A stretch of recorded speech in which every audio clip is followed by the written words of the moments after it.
Iraci, o pessoal do coral. E antes da mensagem nós vamos orar. E nós vamos orar por 3 assuntos. Primeiro, talvez alguns de vocês já estejam sabendo, o pai do pastor Davi Williams faleceu recentemente nos Estados Unidos. Ele estava bastante idoso, bastante enfermo. Ele optou, eu falo ele, o pai do pastor Davi, ele optou por falecer em casa. Vamos usar, por exemplo, essa expressão. E ele veio a falecer. Recentemente, vamos estar orando pelo pastor Davi, pela Laura.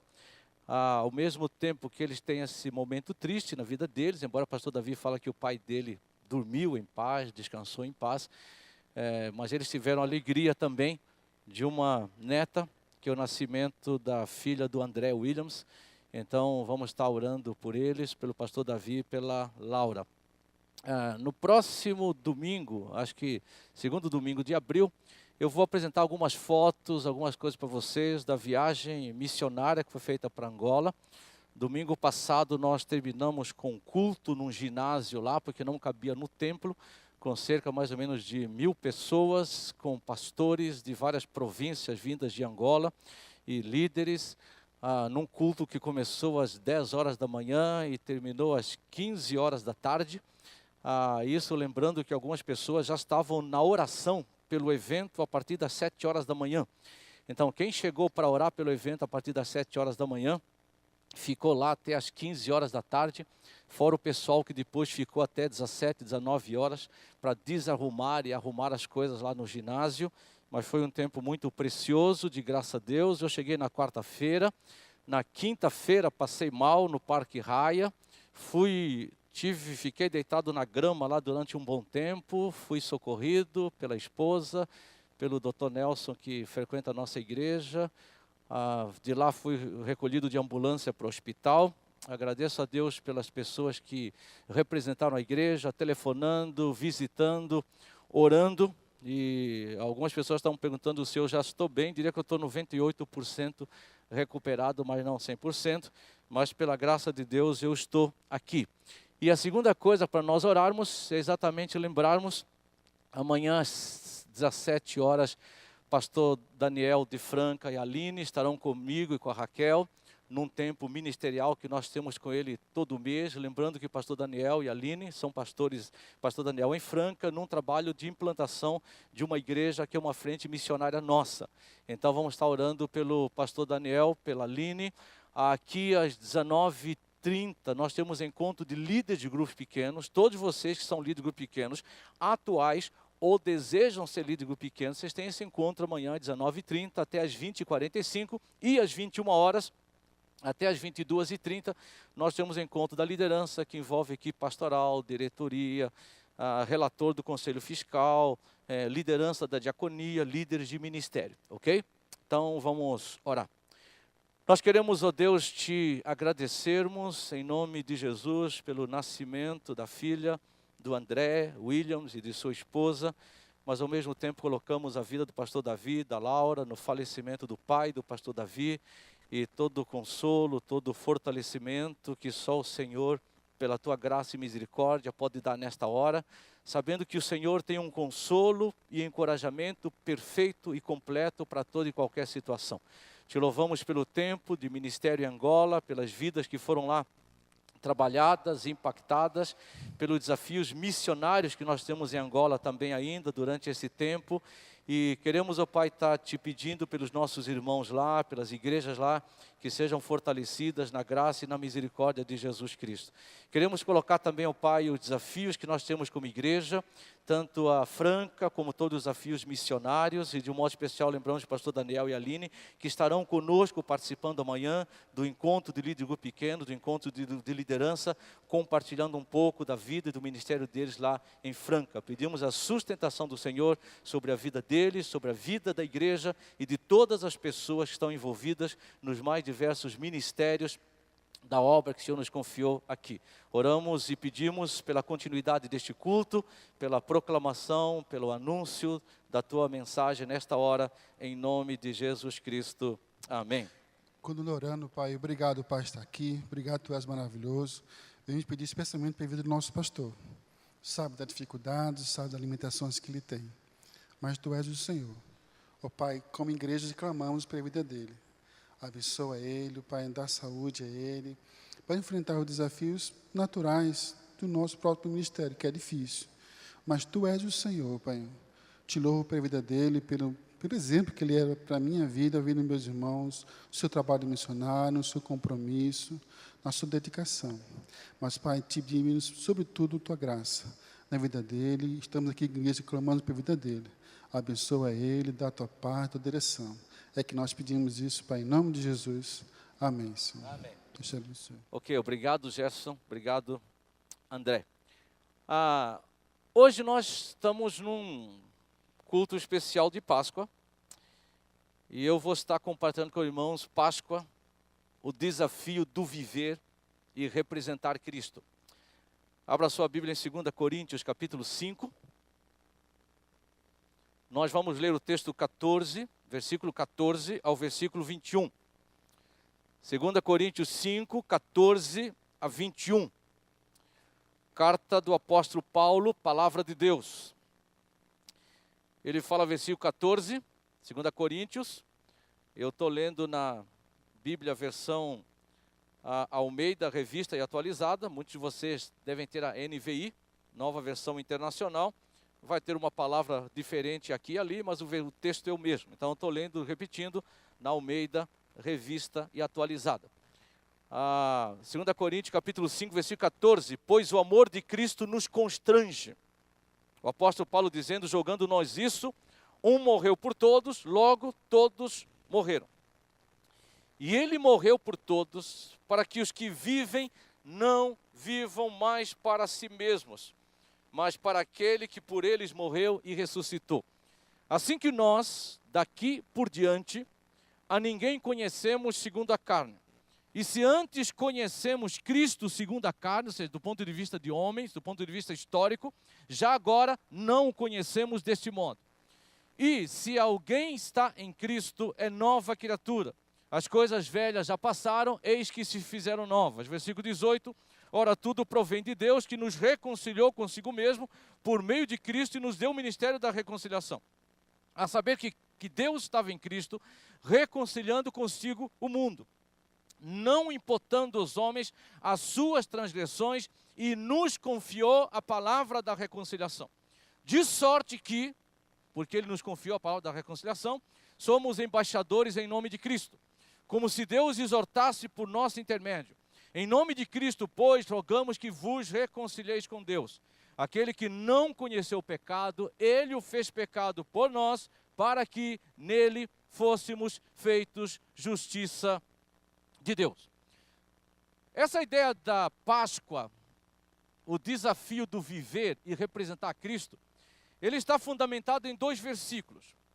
Versículo 15 fala assim, e ele morreu por nós, por todos, para que os que vivem não vivam mais para si, mas para aquele que por eles morreu e ressuscitou. Foi daí que eu tirei essa ideia, o desafio do viver para Cristo. Sobre o representar Cristo, está lá no versículo 19 e 20. Ele fala, saber que Deus estava em Cristo reconciliando consigo o mundo, não imputando aos homens as suas transgressões, e nos confiou a palavra da reconciliação. De sorte, e aqui está o representar, somos embaixadores em nome de Cristo, como se Deus exortasse por nosso intermédio. Em nome de Cristo, pois, rogamos que vos reconcilieis com Deus. Vamos tentar compreender isso de uma forma mais clara. Quando você olha para a Páscoa, você tem aí a imagem de um cordeiro, e o Velho Testamento nos lembra exatamente a figura do cordeiro, que é imolado, sacrificado, lá quando o povo de Israel ainda estava no Egito. E ao mesmo tempo, do lado direito, você vê a cruz, simbolizando exatamente Cristo, a morte de Cristo na cruz por nós. Quando você lembra na Páscoa, Jesus Cristo, Paulo apresenta, ele é o Cordeiro Pascal. Pela fé em sua morte pelos pecados e ressurreição dentre os mortos, ou seja, pela fé em Cristo Jesus, Cordeiro Pascal, e pela morte e ressurreição dentre os mortos, Jesus torna-nos nova criação. Quando nós nos arrependemos dos pecados e cremos em Jesus, Ele torna-nos nova criação. E Ele desvenda-nos a razão, a missão, o propósito da nossa nova vida. Nós tornamos em Cristo nova criação, novas criaturas, mas ao mesmo tempo nós conhecemos em Cristo o propósito, a razão ou a missão da nossa vida. Quando nós olhamos para Páscoa, nós olhamos lá no livro do Êxodo, tem aquela história que nós sabemos, José, o povo de Israel, vai para o Egito, eles crescem lá no Egito, se tornam escravos do Egito, escravos do tempo de Faraó. O povo começa a clamar a Deus, Deus ouve o clamor do povo, Deus levanta Moisés para que Moisés liderasse um processo de libertação. Moisés se apresenta diante de Deus e fala: Senhor, eu sou incapaz, eu sou fraco, eu sou pesado de língua. E aí Deus fala para Moisés: olha, eu estou contigo, levanta Arão, coloca Arão do lado do templo de Moisés. E então Moisés vai diante do Faraó, e Faraó, ele tem o seu coração endurecido por Deus, ele resiste a deixar o povo ir. O povo tinha que sair do Egito, ir para Canaã, a terra prometida. Egito é o lugar da escravidão, o Egito era o lugar da idolatria dos deuses pagãos, e Deus estava libertando o povo da escravidão do Egito para a nova terra, para um novo lugar, que era a terra prometida, que manava leite e mel, a terra de Canaã, mas ao mesmo tempo o povo saindo do Egito para se tornar livre, para adorar, para servir, para viver uma vida completamente consagrada para Deus. Diante das resistências de Faraó, Deus manda várias pragas. E cada uma praga que Faraó e o povo do tempo do Egito experimenta, o coração continua endurecido, até que de repente nós temos lá a 10ª que acontece, e aí Deus então, ele fala que naquela noite o anjo do Senhor passaria, e em toda a casa haveria morte. Primogênito de todas as famílias morreriam. Mas era necessário uma coisa, que um cordeiro sem mácula, sem mancha, um cordeiro que de fato fosse um cordeiro perfeito, ele fosse sacrificado, o sangue desse cordeiro fosse pintado nos umbrais da porta, de tal maneira que quando o anjo do Senhor passasse, na porta que tinha o sangue lá, a marca do sangue, que tinha sido pintada pelo sangue do cordeiro, naquela porta, naquela casa não haveria morte. Eles tinham que comer naquela noite pães asmos, que eram pães sem, por exemplo, fermento, representando sem pecado, ervas amargas, que representava o sofrimento que eles tinham lá, ao mesmo tempo sandálias nos pés, prontos para partir e sair, porque seria um tempo de libertação. E de fato assim acontece. O povo de Israel se reúne em famílias, cordeiro é sacrificado, o sangue é passado nos umbrais da porta, o anjo do Senhor passa, e nas casas que não tinha a marca do sangue, ali houve morte. E diz a Bíblia que houve grande pranto no Egito, grande choro. E diante dessa situação, então, o Faraó, ele decide deixar o povo ir. Então, Páscoa é libertação, Páscoa é passagem, Páscoa é a saída. E Faraó deixa o povo ir. E o povo de Israel deveria todo ano ter um memorial, relembrar aquele tempo e aquele acontecimento da intervenção soberana de Deus ali. O resto da história está no livro de Êxodo, que eu não vou entrar aqui. Mas uma coisa que Moisés disse para Faraó, marca muito bem o propósito que Deus queria libertar o povo. Disse o Senhor a Moisés: chega-te a Faraó e diz-lhe, assim diz o Senhor, deixa ir o meu povo para que me sirva. Várias vezes é repetido no livro de Êxodo, várias vezes Moisés repete isso para Faraó. Deixa o meu povo ir, diz o Senhor, para que me sirva. Em outras palavras, libertos da escravidão do Egito, libertos daquele contexto de paganismo, libertos de uma situação para uma nova situação, onde não mais seriam escravos de Faraó, mas tornando-se livres da escravidão, com o propósito de adorar, com o propósito de servir a Deus. Esse era o propósito. deixa o meu povo ir para que ele me sirva. Agora, quando nós olhamos para isso, esse cordeiro que está lá no Velho Testamento, que é imolado, que é sacrificado, ele traz à nossa mente um outro cordeiro. Abra sua Bíblia em 1 Coríntios capítulo 5, versículo 7.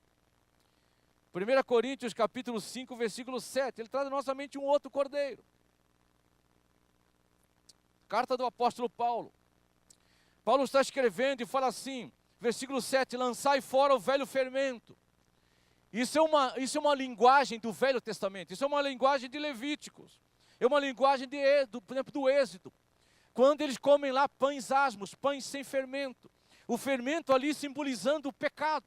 Ele fala, lançai fora o velho fermento, para que sejais nova massa, como sois, de fato, sem fermento, ou seja, sem a prática do pecado.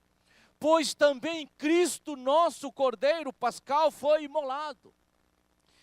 Por isso, versículo 8, celebremos a festa, não com o velho fermento, ou seja, com a velha vida, nem com o fermento da maldade e da malícia, e sim com os asmos, ou seja, com o pão sem pecado, da sinceridade e da verdade. Então Paulo está dizendo que Cristo é o nosso Cordeiro Pascal. Então aquele Cordeiro sacrificado no Velho Testamento, ele já apontava para um outro Cordeiro, que está lá em João capítulo 1, versículo 29. Evangelho de João capítulo 1, versículo 29, diz o seguinte, a palavra de Deus. No dia seguinte viu João, é João Batista. Ele viu a Jesus que vinha para ele e disse, eis o Cordeiro de Deus que tira o pecado do mundo. E João estava exatamente trazendo à memória dos seus ouvintes aquele cordeiro que no Velho Testamento era sacrificado para a expiação dos pecados, para perdão dos pecados. Esse cordeiro, ele já apontava e ele simbolizava um outro cordeiro que haveria de vir. E esse cordeiro é Jesus Cristo. O Cordeiro de Deus que tira o pecado do mundo. É Jesus Cristo. Que Paulo fala, o nosso Cordeiro Pascal. Então, em Cristo Jesus, há uma libertação também. Em Cristo Jesus também há vida. Em Cristo Jesus existe uma passagem.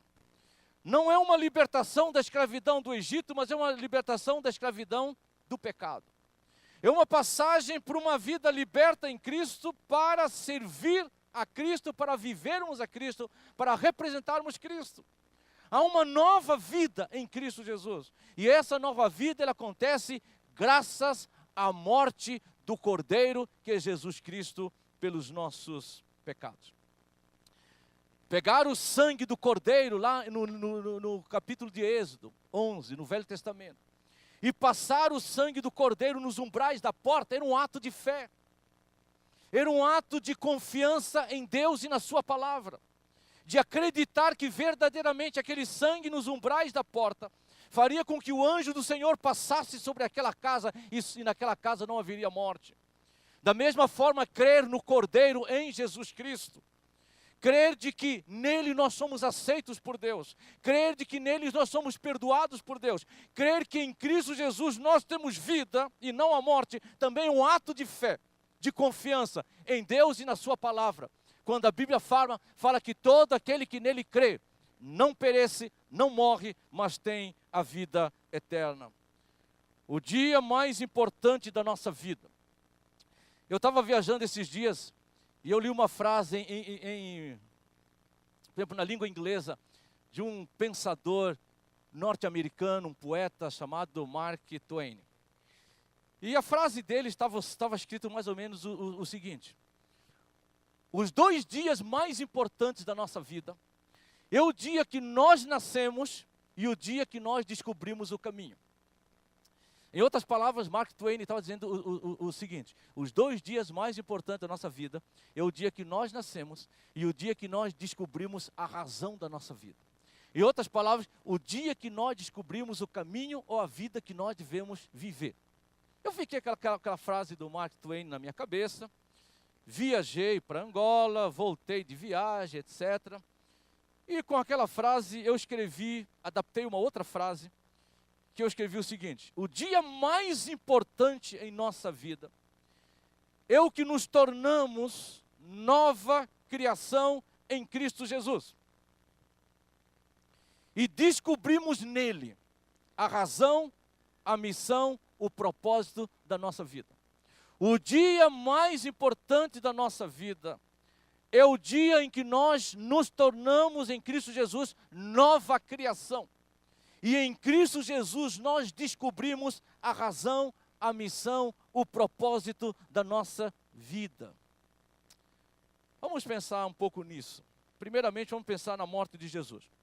Quem teve no dia da família, vai lembrar da mensagem que foi pregada lá. E algumas coisas eu vou estar repetindo aqui. Mas olha só a Bíblia em 2 Coríntios, capítulo 5, versículo 14, 15 e 21. 2 Coríntios, capítulo 5, versículo 14.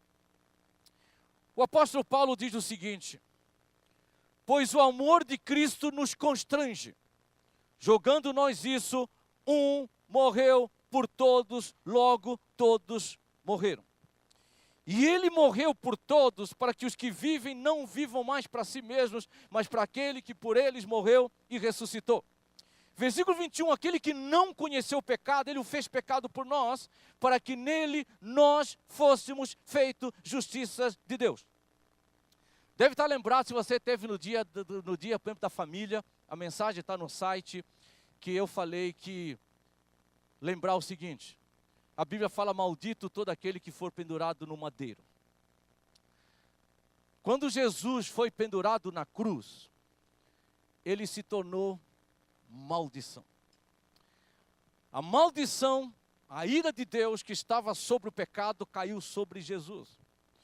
Quando Jesus, ele está lá no Getsêmani, ele agoniza, por exemplo, no Getsêmani, e ele fala, Pai, passa de mim esse cálice. A visão de Jesus é exatamente a visão do cálice da ira de Deus, a ira de Deus caindo sobre ele por causa do pecado.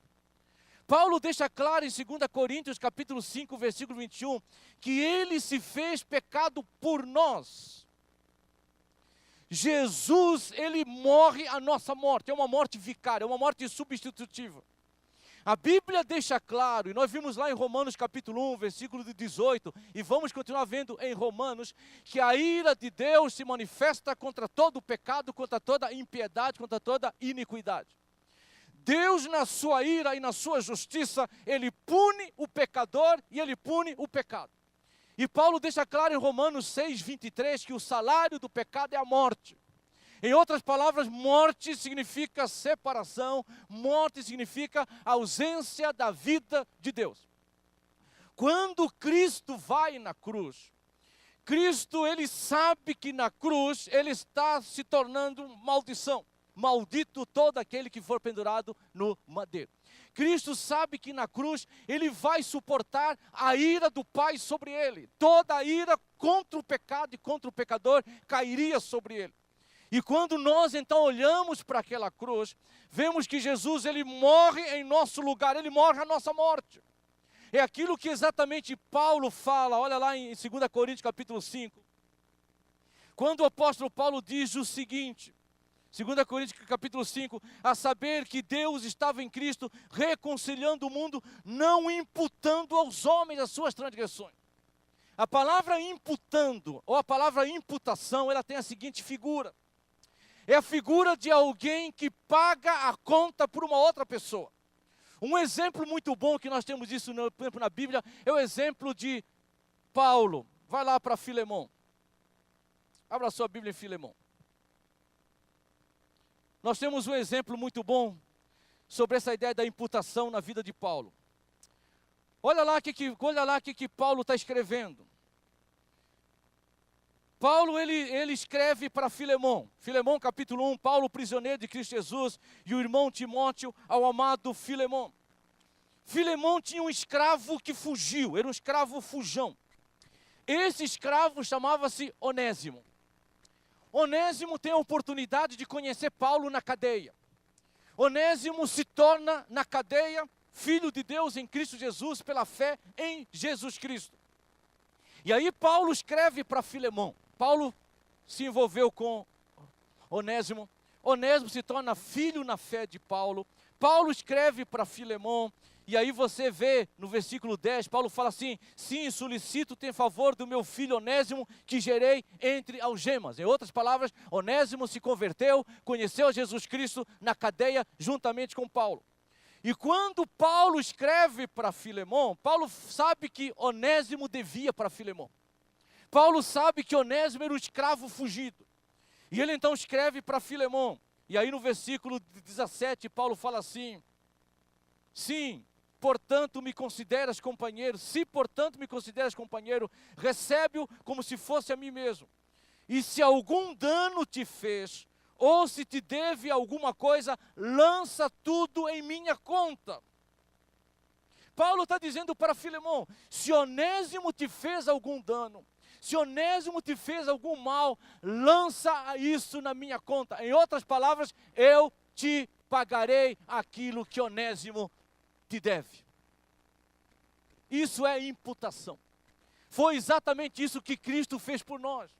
A Bíblia deixa claro que por causa do nosso pecado, nós temos um escrito de dívida diante de Deus. E o que Cristo fez? Ele lançou na conta dele a nossa dívida. Ele pagou a nossa morte, ele pagou o preço pelo nosso próprio pecado. E é por causa disso que nós somos reconciliados com Deus.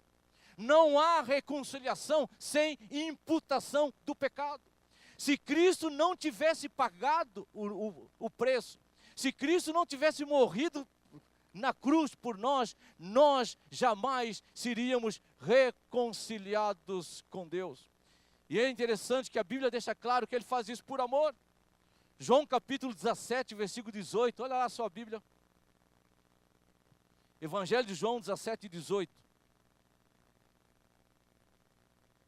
Olha lá o que a Bíblia fala. Ele faz isso por amor. João capítulo 10, versículo 17. Por isso o Pai me ama, porque eu dou a minha vida para reassumir. Ninguém a tira de mim, pelo contrário, eu espontaneamente a dou. Tenho autoridade para entregar e também para reavê-la. Esse mandato recebi de meu Pai. Ou seja, Jesus, ele se entregou por amor. Ele fez de uma forma espontânea. Espontaneamente ele veio. Espontaneamente ele se torna maldição na cruz. Espontaneamente ele se faz pecado na cruz por nós, para pagar o preço do nosso pecado. Esta é a morte sacrificial de Cristo Jesus. Agora, qual que é o propósito disso? E aqui então nós terminamos pensando nas duas coisas no início dessa mensagem. Por que ele faz isso? E aí você vê, primeiramente, para que nós possamos viver para Ele. É aquilo que você tem lá em 2 Coríntios capítulo 5, versículo 14, pois o amor de Cristo nos constrange, julgando nós isso. Um morreu por todo, logo todos morreram. E Ele morreu por todos, para que os que vivem não vivam mais para si mesmos. Gente, nós vivemos num mundo onde cada vez mais as pessoas vivem para si mesmas. Dizem alguns especialistas que, num contexto pós-moderno, uma das características do chamado pós-modernismo é aquela característica do individualismo, da privacidade. Em outras palavras, de eu viver a minha vida e viver a vida para mim mesmo. Isso é uma marca cada vez mais presente no mundo que nós vivemos. Sem levar, por exemplo, em conta que o ser humano, de um modo geral, ele já tem uma natureza egocêntrica, uma natureza, por exemplo, egoísta. Ainda nós vivemos num mundo que estimula cada vez mais você viver a vida para si mesmo. E é interessante que quando nós vamos para Cristo, isso termina. Porque nós somos chamados por Cristo para viver para Cristo. Agora, olha o que isso significa. Vamos ler 3 passagens. Vai lá para 1 João capítulo 4, versículo 9. 1 João capítulo 4, versículo 9. Nisto se manifestou o amor de Deus em nós, em haver Deus enviado o seu Filho ao mundo para vivermos por meio dele.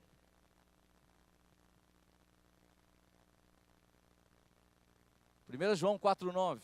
Nisso se manifestou o amor de Deus em nós, em haver Deus enviado o seu Filho unigênito ao mundo. Nesse mundo nós podemos viver por meio de nós mesmos. Na nossa força, na nossa suficiência, na nossa capacidade, no nosso conhecimento. Então nós procuramos viver por meio de nós mesmos. Isso na verdade significa, segundo Paulo, viver por meio da influência de Satanás, que é o príncipe deste mundo. Então uma vida onde nós vivemos por meio da influência de Satanás. Vivendo por meio da influência de Satanás, que em outras palavras é vivermos por meio da nossa própria influência, nós vivemos uma vida que não é uma vida para Deus, mas é uma vida para nós mesmos. Presta atenção que sempre que você vive por meio da sua própria influência, sempre que você vive por meio da influência de um mundo sem Deus, você não vive uma vida para Deus, eu não vivo uma vida para Deus. Viver por nosso meio não gera uma vida compromissada com Deus. Viver por nosso meio gera uma vida compromissada com nós mesmos, por nós mesmos, e uma vida que depende dos recursos que são nossos. Da nossa força, do nosso conhecimento, dos nossos recursos. Então nós procuramos viver por meio de nós mesmos. Isso não é vida cristã. A vida que nós temos em Cristo é viver por meio de Cristo. Isso significa viver na dependência de Cristo em oração. Viver na dependência de Cristo em obediência à sua palavra. E quem vive por meio de Cristo, ele vive para Cristo e para agradar a Deus em todas as áreas da sua vida. Paulo enfatiza isso em Gálatas capítulo 2, olha lá a sua Bíblia, Gálatas capítulo 2, versículo 20.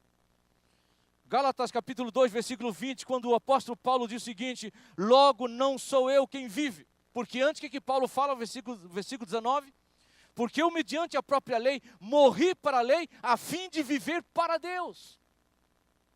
Estou crucificado com Cristo, ou seja, o meu eu morreu com Cristo na cruz. Logo, por causa disso, versículo 20, Gálatas 2, já não sou eu quem vive, mas Cristo vive em mim. E esse viver que agora tenho na carne, ou seja, como homem, como ser humano. Porque em Cristo nós continuamos sendo gente de carne e osso. Esse viver que eu tenho na carne, eu vivo pela fé. E nós temos visto no livro de Romanos que viver pela fé é viver em confiança e obediência à palavra de Deus. Eu vivo pela fé no Filho de Deus que me amou e a si mesmo se entregou por mim. Conforme diz Bill Bright, fundador da Cruzada Estudantil Profissional para Cristo, tem pessoas que procuram viver pela mente, tem pessoas que procuram viver pela emoção, tem pessoas que procuram viver pelas experiências, mas o verdadeiro cristão, ele vive pela fé em Cristo Jesus. O que vive pela mente é aquele que fala, mas eu penso assim. O que vive pela emoção, mas eu sinto que. O que vive pela experiência, mas um dia aconteceu assim. O que vive pela fé, ele fala, Deus diz assim. E eu vou pensar de acordo com como Deus diz. Isso vai gerar o sentimento que venho sentir pelo Espírito e vai me trazer a experiência, que é a experiência segundo a vontade de Deus. Viver para Cristo é viver pela fé. Não é viver segundo eu acho que eu devo fazer. Não é viver segundo, eu sinto que. Não é viver a minha experiência é.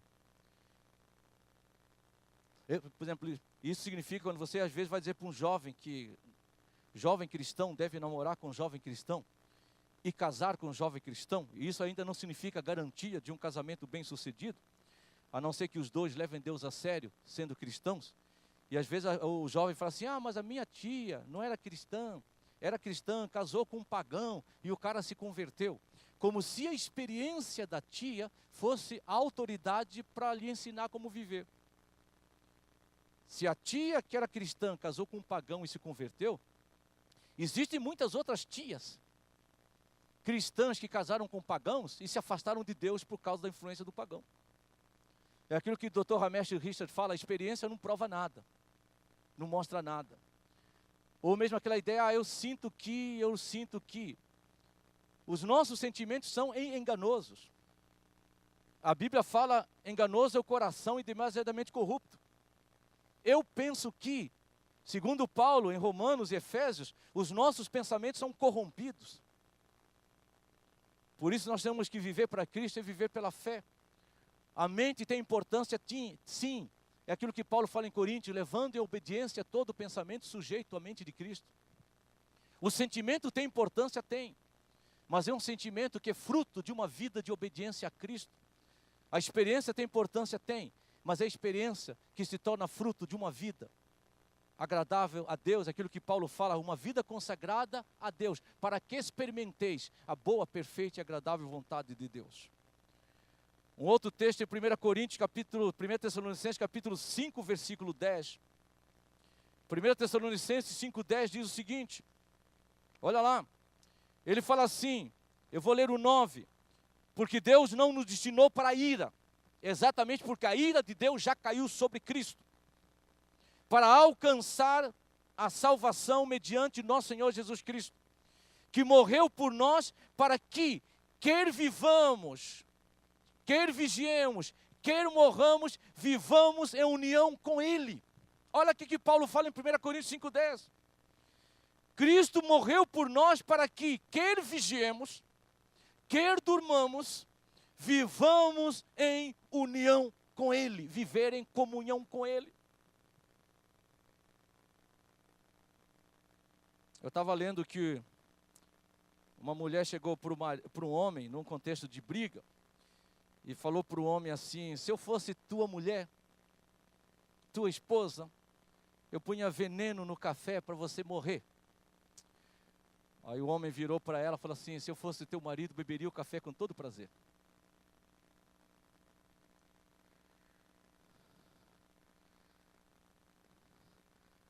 Em outras palavras, jamais desejaria ter uma comunhão com você. Jamais desejaria ter relacionamento com você. Deus me livre de ser seu marido. Beberia o café com todo o prazer. Não é isso que acontece com Deus. Fomos chamados a uma união com Ele, uma comunhão perfeita. Vivermos para Cristo. Cristo morreu e ressuscitou para que, se você crer, você viva para Ele. E em segundo e último lugar, que nós representemos a Cristo. Queridos, deixa eu dizer um negócio para vocês. Isso lembra aquilo que eu já falei aqui, daquele americano da Compassion, que num dos últimos summits na Willow Creek, na igreja do pastor Bill Hybels, ele compartilhou. E ele falou sobre a Etiópia. E em Angola eu tive a oportunidade de ouvir várias histórias da Etiópia. E como os cristãos na Etiópia sofrem e pagam o preço por serem seguidores de Jesus. E aquele cristão que chega na Etiópia, norte-americano, eu vi a história dele na igreja da Willow, do pastor Bill Hybels. E tinha um cristão que ia ser eletrocutado por ser cristão. Numa vila pequena da Etiópia, pegam os fios de um poste, colocam nos pulsos dele, amarram ele num poste. Ele já estava preso durante algum tempo.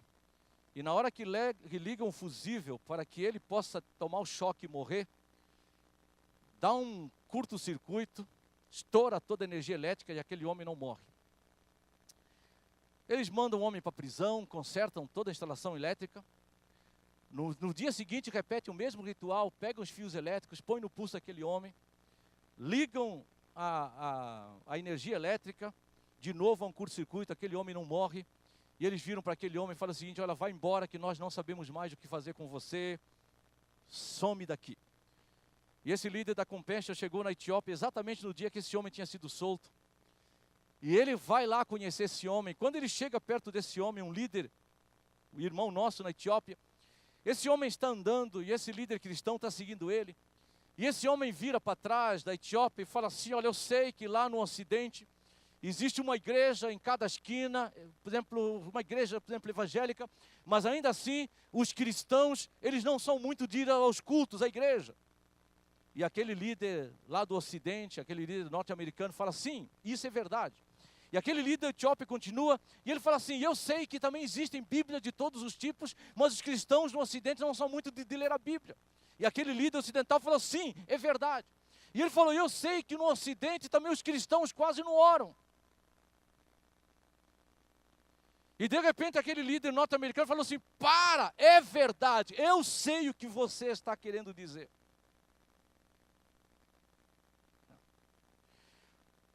Muitas das vezes nós perdemos a consciência de que nós fomos salvos em Cristo para sermos representantes de Cristo. Em outras palavras, embaixadores. É aquilo que ele fala lá na sua Bíblia, 2 Coríntios capítulo 5. Diz o versículo 18, ora, tudo provém de Deus que nos reconciliou consigo mesmo por meio de Cristo e nos deu o ministério da reconciliação. Deus nos confiou algo. Nós somos portadores de um ministério. Recebemos uma missão. Deus nos delegou algo, nos confiou algo. É o ministério da reconciliação. Conforme diz o pastor Bill Hybels, não há tarefa mais nobre do que esta.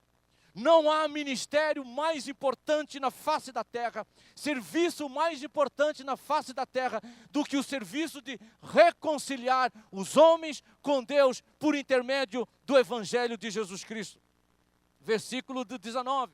A saber que Deus estava em Cristo, reconciliando consigo o mundo, não imputando os homens as suas transgressões, e nos confiou a palavra da reconciliação. Por causa disso, Paulo fala assim, nós somos embaixadores em nome de Cristo. É aquilo que Jesus falou em Mateus capítulo 28, todo o poder e toda a autoridade me foi dada, portanto, ide e fazei discípulos. Nós temos noção do que significa ser embaixador. Eu tenho um tio que é embaixador. Ele foi embaixador na Grécia, agora ele passou por Moçambique, agora ele está na Suécia. E convivendo com ele, alguns de vocês conhecem a tia Isabel, que foi batizada, inclusive, no nosso meio, alguns retiros atrás, há muitos anos atrás. Você percebe a importância do papel do embaixador. Aquela pessoa que num outro país, ele representa o seu país, ele tem autoridade para falar em nome do seu país, tem autoridade para negociar em nome do seu país. A figura dele é a figura de Angola na Suécia, essa é a figura do embaixador. Ele fala em nome de Angola, ele fala em nome do presidente, ele representa o país lá. É isso que significa para nós. Nós representamos Cristo aqui. Nós falamos em nome de Cristo. O nosso testemunho é o testemunho de Cristo. A nossa identidade é a identidade de Cristo, porque nós somos identificados com Cristo. É como se nós, ao sairmos na rua, nós saíssemos, como diz no livro de Atos, quando os cristãos foram chamados pela primeira vez em Antioquia de cristãos, os discípulos de Cristo chamados de cristãos, são pequenos cristos, representantes de Cristo, pessoas que estão no mundo em nome de Cristo. Por isso que Jesus fala, todo o poder me foi dado, no céu e na terra. Ele tem autoridade, portanto, ide. E nós vamos debaixo de quê? Da autoridade do nome de Jesus. Essa é a razão pela qual nós somos cristãos em Cristo Jesus. É para vivermos para Jesus, mas ao mesmo tempo representarmos Jesus. Nós temos um ministério tremendo, é o ministério da reconciliação. É para que as pessoas, através de nós, ouçam do Evangelho de Jesus, conheçam o Evangelho de Jesus. Amados, é uma coisa tremenda, não há privilégio, não há responsabilidade maior que um ser humano possa receber do que a responsabilidade de ser embaixador do reino dos céus. É muito mais do que ser embaixador de Angola na Suécia. É muito mais do que ser embaixador do Brasil na ONU. É embaixador do reino dos céus. É embaixador daquele que é o Senhor dos senhores, o Rei dos reis, Jesus Cristo, que nos comissionou, que nos enviou, que nos confiou um ministério. É o ministério da reconciliação. Agora a grande pergunta que eu devo fazer, eu tenho sido fiel a esse papel? A minha vida de fato representa Cristo na família? A minha vida de fato representa Cristo no meio que eu trabalho? A minha vida representa Cristo no meio que eu estudo. A minha vida representa Cristo no mundo do esporte, no lazer, em todas as áreas. Nós temos, através de nós mesmos, proclamado os homens a reconciliação com Deus. Eu estava lendo uma frase, eu estava lendo uma deles sobre o Wisber, que ele dizia que durante muito tempo ele ficava incomodado de falar de Cristo para as pessoas, até que o dia que ele entendeu o que significa ser embaixador de Cristo. E ele entendeu o grande privilégio e responsabilidade que ele tem de ser fiel num ministério que lhe foi confiado por Deus. Cristo morreu para que nós vivamos para Ele. E para que nós possamos ser embaixadores, representando Cristo, falando em Cristo, no mundo que nós estamos vivendo. Twain falou que os 2 dias mais importantes é o dia que nós nascemos e o dia que nós descobrimos o caminho. Eu escrevi que o dia mais importante em nossa vida é o que nos tornamos nova criação em Cristo Jesus. Porque nós nos arrependemos dos pecados e cremos em Jesus como único e suficiente Salvador. Mas ao mesmo tempo, é o dia que descobrimos nele a razão, a missão, o propósito da nossa vida, de sermos embaixadores. De através das nossas vidas, as pessoas serem conclamadas a se reconciliarem com Deus. Para isso precisamos de um testemunho de uma vida bonita, de uma vida de alguém que de fato está vivendo para Cristo. Mas ao mesmo tempo, uma boca que se abre e fala às pessoas do verdadeiro sentido da Páscoa, que fala das pessoas da morte de Jesus pelos pecados e da sua ressurreição dentre os mortos, para que nós possamos ser reconciliados com Deus por meio de Cristo Jesus. Só existe reconciliação onde há inimizade. A Páscoa nos dá uma nova visão de Cristo. Não apenas o Cristo histórico, aquela ideia de Paulo, se o conhecemos segundo a carne, mas é o Cristo que morreu, ressuscitou, foi exaltado, Ele é o Senhor, é o Cristo glorificado. Mas também a nova vida nos dá uma nova visão do ser humano. O ser humano que você trabalha no seu lugar de trabalho não é apenas um cliente. O ser humano que é o seu vizinho no prédio não é apenas um vizinho. O ser humano que pratica esporte com você não é apenas um atleta. O ser humano que estuda com você não é apenas um estudante. É a nova visão de que aquele ser humano que é cliente, que é colega, que é estudante, que etc., é um pecador. Irreconciliado com Deus. Condenado sem Jesus Cristo. Que precisa conhecer a mensagem da salvação. Crer nessa mensagem. E você, como cristão, é a pessoa que Deus te confiou o papel de desafiar essa pessoa a conhecer Jesus Cristo. Vamos baixar as nossas cabeças e vamos orar. A Iraci vai cantar de novo, juntamente com a Cris, Isabel, aquilo que elas já cantaram há pouco com a minha voz. E enquanto elas cantam, nós estamos partindo para o final da celebração coletiva, não vai embora. Ouça a mensagem da música e ao mesmo tempo reflete naquilo que tem que ser refletido nesta hora. Como eu tenho vivido em Cristo? Como é que está a minha vida? De fato, eu sou alguém que tem a cada dia vivido para Jesus? Eu sou representante de Cristo no mundo que eu estou vivendo? E enquanto isso, ore no seu lugar. Quem sabe aquela oração de dizer: Senhor, eu quero viver para o Senhor, eu quero viver representando o Senhor, me ajuda em nome de Jesus. Quem sabe você dizendo: Senhor, eu quero começar uma nova vida agora com o Senhor. Mas fale com Deus no seu lugar. Enquanto nós ouvimos esse cântico, depois nós temos a oração final, e aí vamos ter o hino final.